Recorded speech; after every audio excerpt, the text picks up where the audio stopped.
আমার সোনার বাংলা, আমি তোমায় ভালোবাসি। রবি ঠাকুরের লেখা আর চুরি করা সুর। রবি ঠাকুরের লেখা আর চুরি করা সুর। একটু ঘাটাঘাটি করেন, সুর চুরি করে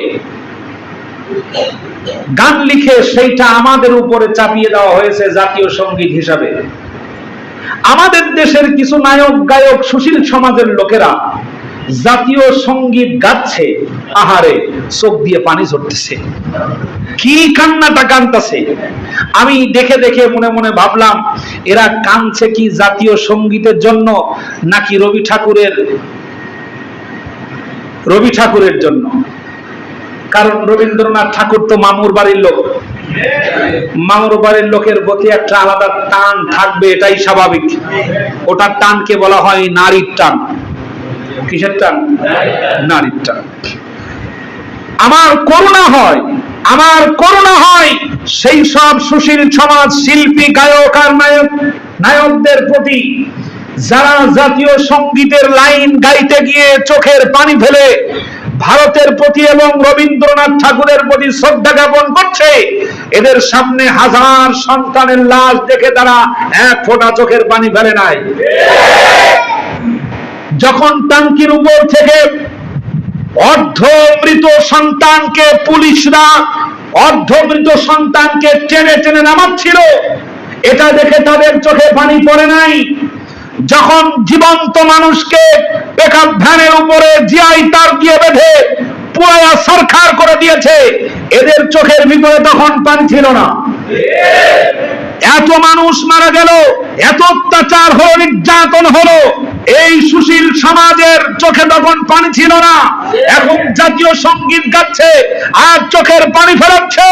পরিষ্কার করে বলছি, চোখ কান খোলা রাখবেন। ভারতের দালালি করে কোথাও যদি অস্থিতিশীল পরিবেশ তৈরি করে, সাধারণ জনগণ আবার বাস হাতে করে তাদের প্রতিরোধ করার জন্য চেষ্টা করবেন ইনশাআল্লাহ।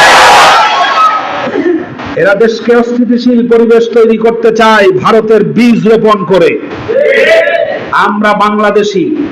আমরা বাংলাদেশের ভূখণ্ড নিয়ে ভালো থাকতে চাই, অন্য দেশের বীজ রোপণ করতে চাই না। এটা পরিষ্কার লক্ষ্য করুন। যারা মৌলবীদেরকে এ যাবৎকাল পর্যন্ত বলে আসছে এরা পাকিস্তানের দালাল, একটা মৌলবী পাকিস্তানে যায় নাই। গেছে ৭১ থেকে ২০২৪ সাল পর্যন্ত কোন মাওলানা, কোন মৌলবী, মতিউর রহমান নিজামী, আব্দুল কাদের, শহীদ আব্দুল কাদের, মীর কাসেম আলী, আল্লামা দেলোয়ার হোসেন সাইদি, এরা কখনো পাকিস্তানে চলে যায় নাই। বরং জীবন রক্ষার জন্য যারা ভারতে আশ্রয় গ্রহণ করেছে, ওরা দেশের শত্রু, ভারতের পাঁচটা দালাল। এদেরকে বলা হয় পাকিস্তানি রাজাকার, আসলে রাজাকার হলো এরা।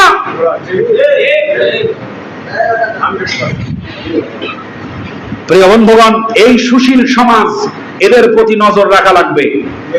দেশ সংস্কার হবে, অভিযোগ থাকবে না এমন দেশ গঠন করা হবে ইনশাআল্লাহ।